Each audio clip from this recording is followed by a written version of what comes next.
Coming up on this edition of Reel to Reel. The diocese welcomes a new priest. I'm Terry Hegarty. I'll tell you all about the June 6th ordination of Father Ryan Sleva. I'm Steve Kiltonic. I'll have the story of a D-Day veteran who also received one of France's highest decorations for valor. And Mark Giza takes a look at some summer blockbusters in real culture. These stories and more are just ahead on this edition of Reel to Reel. Here is your Reel to Reel host, Sharon Roulier. Hello and welcome to Reel to Reel. We begin with the joyful news today of last weekend's ordination to the priesthood of Father Ryan Sleva. Father Ryan was ordained at St. Michael's Cathedral by Springfield Bishop Mitchell Rosansky, the first diocesan priest to be ordained by the bishop since his arrival last summer. Terry Hegarty was at the liturgy and tells us more. The Diocese of Springfield welcomed a new priest, Father Ryan Sleva, at an 11 a.m. ordination mass in Springfield's St. Michael's Cathedral June 6th. Father Ryan says that he sought out the religious life because he knew that God was active in his life. And he says that the ordination, while coming after many years of study and discernment, was not the end of anything. It is just the beginning. The prayers of the Mass say a lot, and the big thing is to hope that the graces that I've received today are evident every day hereafter. Bishop Rosansky ordained the 27-year-old to the priesthood as more than 250 family, friends, clergy, and religious looked on. Ryan's family have shared their faith with him. They have nurtured that seed of priestly vocation, and in his life experiences, he has discerned the Lord's will for him. After years of formation, of study and testing, through prayer and discernment, Ryan has fully accepted the call of living as a priest. Father Ryan was the only candidate for the priesthood for the diocese this year. The rite of priestly ordination takes place within the context of the Mass. Following the liturgy of the Word, the ordination rite begins with the calling of the candidate. Let Reverend Mr. Ryan Travis Sleva, who is to be ordained a priest, come forward. There are several other ingredients, including the litany of supplication, where the priest candidate lies prostrate before God as those in attendance pray for him. Holy Mary, Mother of God, pray for us. About midway through the rite is the laying on of hands, the most solemn part of the ordination. Following the prayer of consecration, the candidate becomes a priest and receives his stole and chasuble. Father Gary Daly says that the people of the diocese will be well served by Father Ryan. Father Ryan Sleva brings to the diocese a great sense of prayer, a prayerful young man, a holy young man, but also with a gift of humor. And so I'm confident that in Father Ryan's assignment with the people of God in Springfield that he will bring a great sense of priesthood and attract young men to the priesthood as well. Since 2010, Father Ryan had spent his academic years at St. John Seminary in Brighton, and for the last year he served at Our Lady of the Valley Parish in East Hampton on the weekends. Father Ryan was born in Springfield and baptized at St. Stanislaus Basilica in Chicopee. But soon after, the family moved to Huntington, where he grew up. Father Ryan attended St. Thomas Parish there. He says the natural beauty of his Hilltown home influenced him to seek out a path to the priesthood. I think growing up in the woods, basically, and it was, again, quiet, and one could reflect, and I was kind of a pensive kid and thought a lot. So that kind of prepared the way of just being kind of generally open to that sort of thing. God was very real to me. Father Ryan also enjoyed an active parish life at St. Thomas's. Father Ryan is the eldest of the two children born to Ronald Sleva and Diana Watson. His sister, Chelsea, is 3 years younger. Faith was always important in the family. After graduating from Gateway Regional High School in 2006, Father Ryan went to St. Anselm College, where he earned his bachelor degree in philosophy in 2010. Father Doug McGonigal says that Father Ryan definitely has what it takes to be a good parish priest. He takes the initiative. He's very conscientious, very devoted, faithful man, good son of the church, and has solid Catholic sensibilities. And he meets well, in others, and can put people at ease. And so he's got all the good people skills.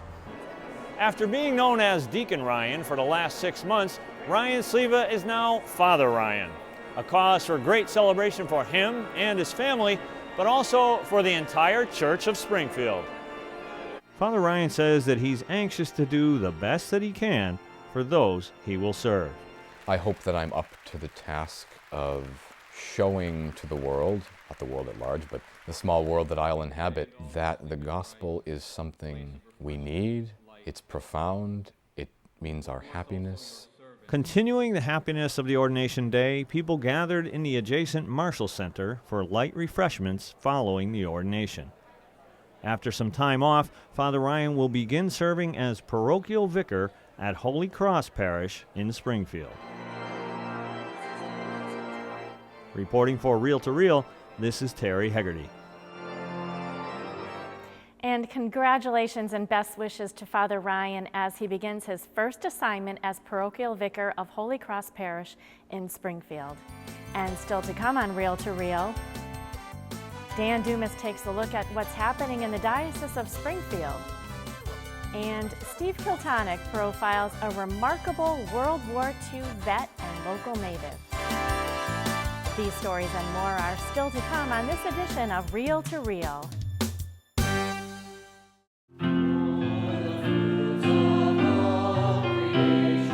The Chalice of Salvation, your weekly spiritual connection. I'm Passionist Brother Terrence Scanlon, your Chalice host, inviting you to take time out of your busy days and join us this Sunday morning at 10. This week we welcome Father Wayne Burnett from St. Michael's Parish, East Longmeadow, will be our Mass Presider.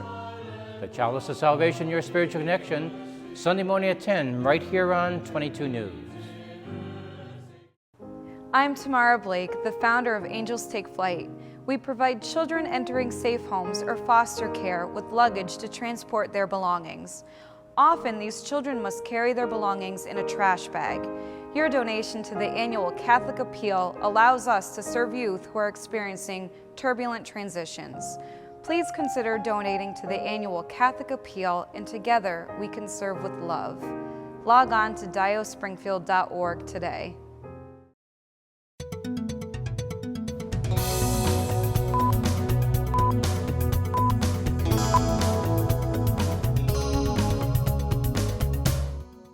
I'm Dan Dumas with your Reel to Reel news brief. Next weekend, the world will reflect on the plight of refugees with World Refugee Day, an annual event begun in 2001 by the United Nations. Locally, a World Refugee Day celebration festival will be held in West Springfield. Reporter Julie Bollier introduces us to a local refugee and tells us how we can work together to enrich our community. Did you know that World Refugee Day is Saturday, June 20th this year? Did you know that Western Mass is now home to refugees from around the world? Susanna Crolius, Coordinator of Outreach and Resource Development for the Western Massachusetts Refugee and Immigrant Consortium, tells us more about our local refugees. In Western Massachusetts, there are several hundred refugees that are resettled each year. They come from many countries, mostly the largest percentage from Iraq, from Bhutan, from Somalia, from Eritrea, Syrian refugees, some Burmese, and several Russian-speaking countries. Immaculée Desabe, born in the Democratic Republic of the Congo, was forced to leave her country at the age of 4. My country had a problem for civil war. The Congo said that we are not Congolese. And then they said that we had to move from Congo to Rwanda. So We come from Congo because of problem was between Hutus and Tutsis. We didn't choose to come here. We just saw our name because the UN choose the name for some people, some families to come here in the United States and Europe, because the problem in Congo is about 18 years. When we come here, we didn't know anything about this country. Everything was so hard for us, for my father, my mom, and me and my siblings. We didn't speak English. Now that Immaculée has been here more than 2 years, she has a job at Hasbro and attends classes at Springfield Technical Community College. I'm doing a prerequisite in the nursing program, so I hope I will be, and I will enter in the program next year. The first Asian Pacific American Festival in our area was held on May 30th at St. Paul the Apostle Church in Springfield. People enjoyed a traditional Asian fashion show, watched dances, listened to music, and tasted various Asian foods. World Refugee Day, which began in 2001, will be celebrated on June 20th. From Monday, June 15th through Saturday, June 20th, people are invited to log on to the Western Massachusetts Refugee and Immigrant Consortium Facebook page every day to watch interesting and informational videos of local refugee stories, ethnic music and food, and also to learn something new about the refugee experience. These are people that are living right next door to you, who have stories that of courage and determination and resilience that we need to hear. And this needs to be celebrated. So in the week to come, get to know your neighbors, try some food from a different country, and try to experience an unfamiliar culture. This is Julie Bollier reporting for Reel to Reel. And we'll have a link to that special World Refugee Facebook page on our website, iobserve.org. Well, the school year is winding down, but not before students at Cathedral High School were paid a visit by some successful alumni who shared stories from their early years and what their education meant to them. What was Cathedral High School like in the days of the gas house and the doghouse? Well, several alumni of the Springfield Catholic High School came to speak to current juniors and seniors about what Cathedral was like before it moved to the East Forest Park neighborhood in the 1960s. About a dozen members of Cathedral's classes of 1956 through 1962 spoke of their days on the former Cathedral High School campus that used to occupy the area behind St. Michael's Cathedral on Elliott Street. These alumni watched the new school on Surrey Road being built, knowing they would never attend it. The alumni, invited by Hampton County Sheriff Michael Ashe, Cathedral class of 1957, all went on to earn degrees and move on to successful careers as teachers, attorneys, business professionals, and women religious. Many of them spoke to the students about what they said was an excellent and rigorous Catholic education that they received at Cathedral. Mary Jane Sheehan graduated from Cathedral in 1957. It was a wonderful experience going to Cathedral, and I'm so glad I had that experience. She went on to receive a degree from Our Lady of the Elms College in Chicopee and served as a teacher in the Ludlow school system for more than 40 years. She said she encouraged today's Cathedral students to keep up their spirit and keep going. Juliana Campbell, a junior at Cathedral, said she appreciated the encouragement given by the alumni. It's been a hard few months here with all of the uncertainty, and so hearing from people that were in the same position that we are in right now, it's incredible to be able to have that bond and to understand that we aren't alone in this. And Sister of St. Joseph Joyce Wise graduated from Cathedral in 1959, and her class was the last class out of the old school. Wonderful, wonderful memories. I had afternoon classes in the freshman year. The sisters taught all day long and then came back and taught us in the afternoon. They were selfless. They were wonderful. And this coming week, if all goes according to plan, Cathedral and Holyoke Catholic students will learn the site for the new Pope Francis High School. For that story, as well as the release of Pope Francis's encyclical on the environment, which is scheduled for Thursday, log on to our news and information website, iobserve.org. There you'll find up-to-the-minute and accurate news in the Catholic Church, both here in the Diocese of Springfield and beyond. That's our news and information website, iobserve.org. I'm Dan Dumas, and that's your Reel to Reel News Brief.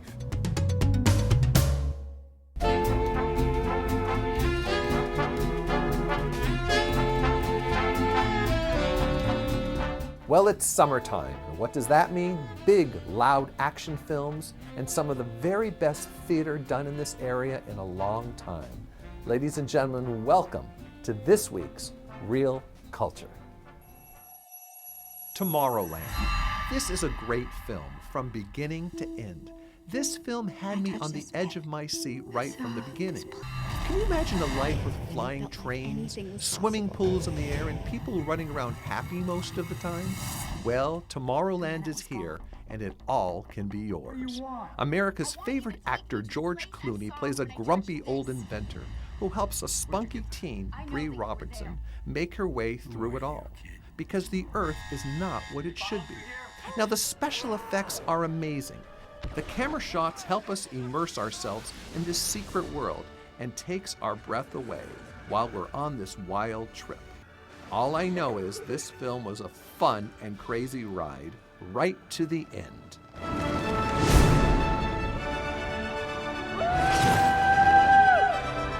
San Andreas.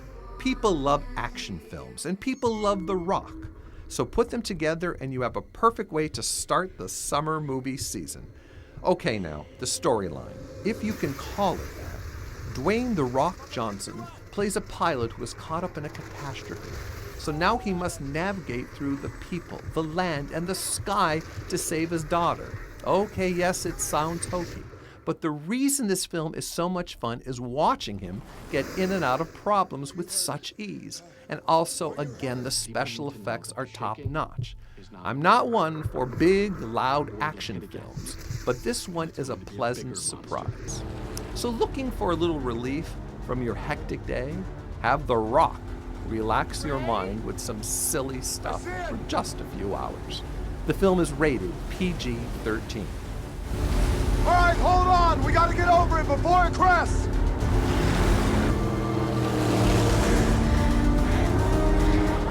I dreamed last night I got on the boat to heaven.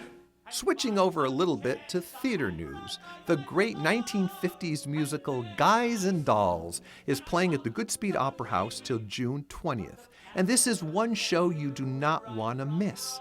Those great colorful characters, that great score by Frank Lesser, and a night of fun is all there waiting for your enjoyment. Now, the story of Sarah, the Salvation Army doll who falls for the big-time gambler Sky Masterson, and the story of the well-known fiancée Miss Adelaide, who's been engaged to Nathan Detroit for 13 years, still plays well after all these years. The reason? It's a classic, and people love to remember the golden age of musicals, when music and stars were all first class. Look, if you've ever been a lady to begin with, look, be a lady tonight. I love the show, but mostly the dancing and the singing chorus. Big dancing numbers and energy to fill 3 rooms. Go, bring the family to a G-rated musical. Fun, laughs, and a night you'll never forget.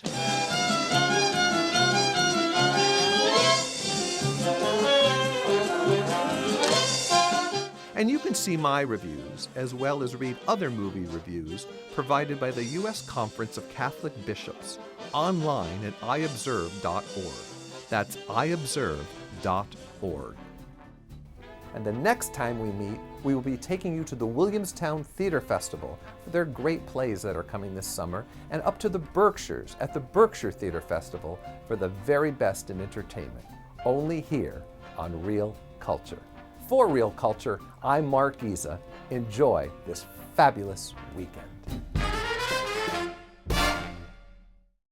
Nearly 3/4 of a century ago, a young man from the Flats neighborhood of Holyoke signed up with the Navy to serve his country in World War II. It was at the height of this war, and Norman Drapo was just 17 years old. He would see battle, survive D-Day, sustain injury, but ultimately he has never regretted his decision to defend his country in its fight for freedom. Recently, Drapo was honored by the government of France for his service. Steve Kiltonick has his story. Norman Drapo was a U.S. Navy veteran of World War II. 71 years ago, Drapo took part in the defining moment of the war, D-Day. On June 6, 1944, Allied troops landed on the beaches of Normandy, France, and began the liberation of Europe. Norman, who now lives at the Holyoke Soldiers' Home, was born May 1, 1925 in Holyoke. He is the third oldest of 12 children born to Aurora and Alfred Drapo.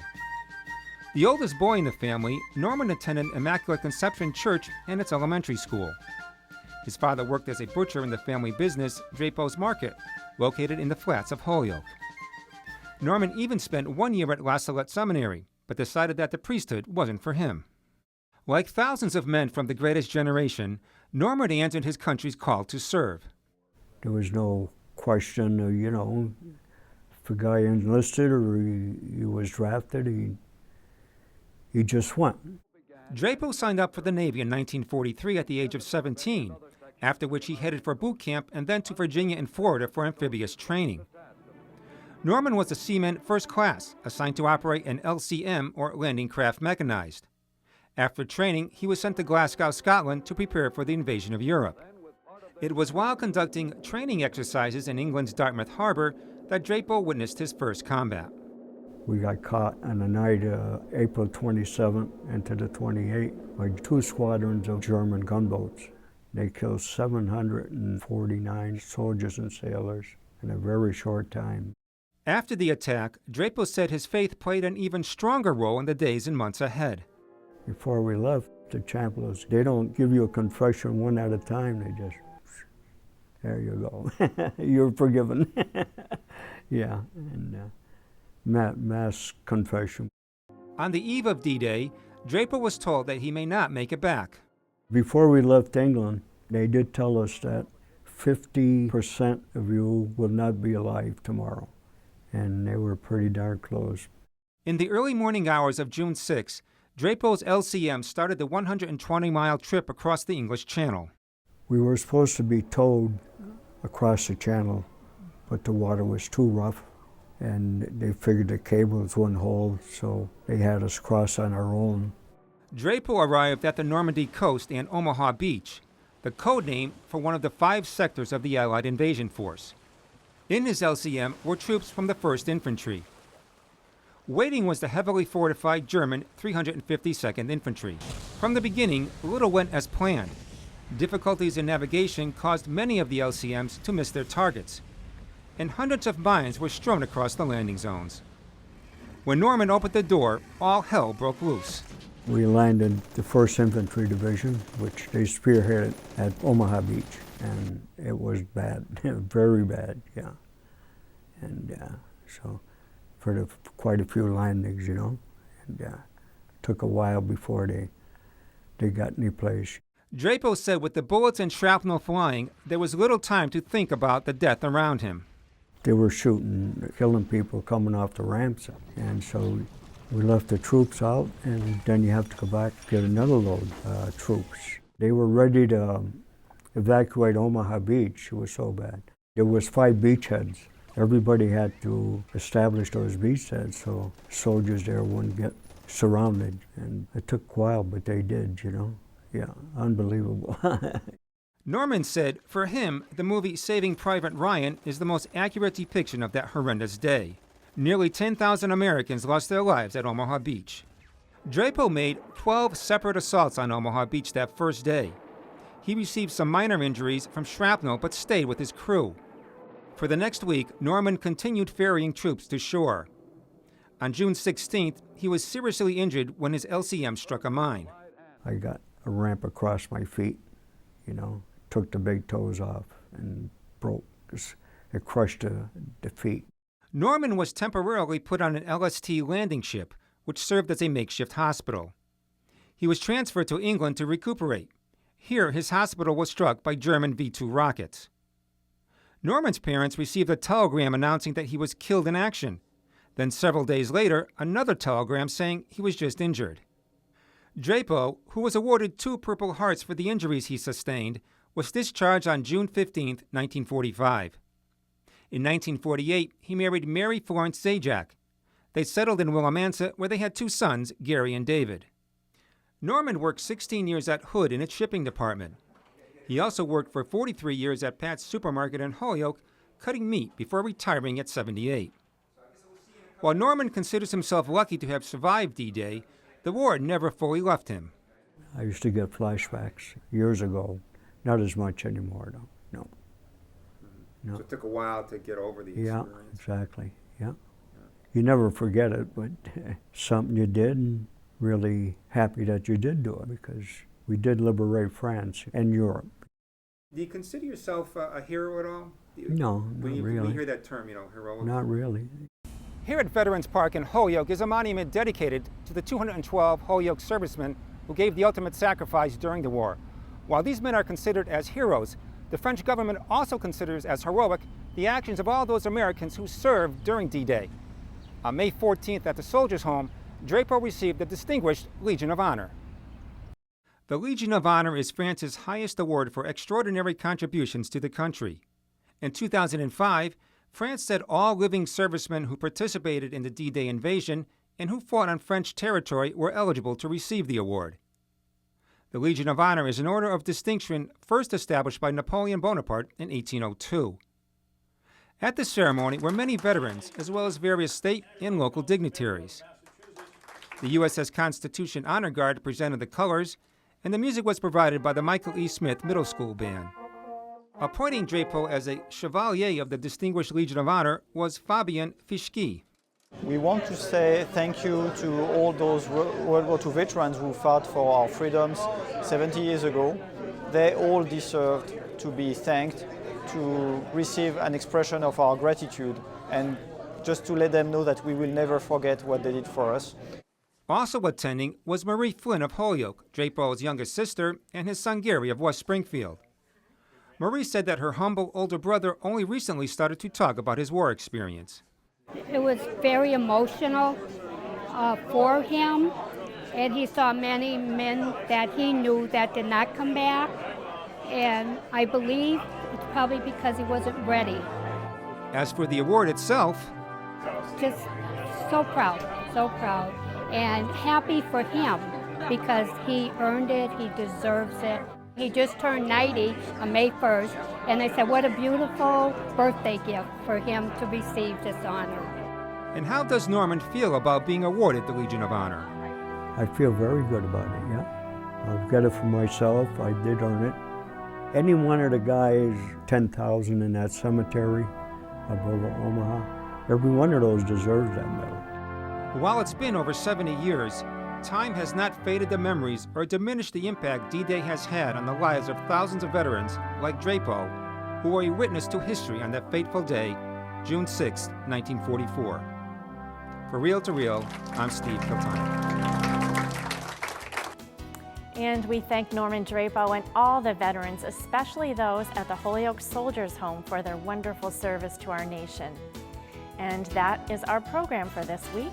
To keep up to date on all of the news in the Catholic Church in the Diocese of Springfield and around the world, you can log on to our news and information website 24 hours a day, iobserve.org. And be sure to join us next week as I turn over my hosting duties to a student host from Holyoke. It will be a special edition of Reel to Reel, your window on the world around you. Have a great week. Reel to Reel is a production of the Catholic Communications Corporation, funded in part by the annual Catholic Appeal, and the support of you, our faithful viewers.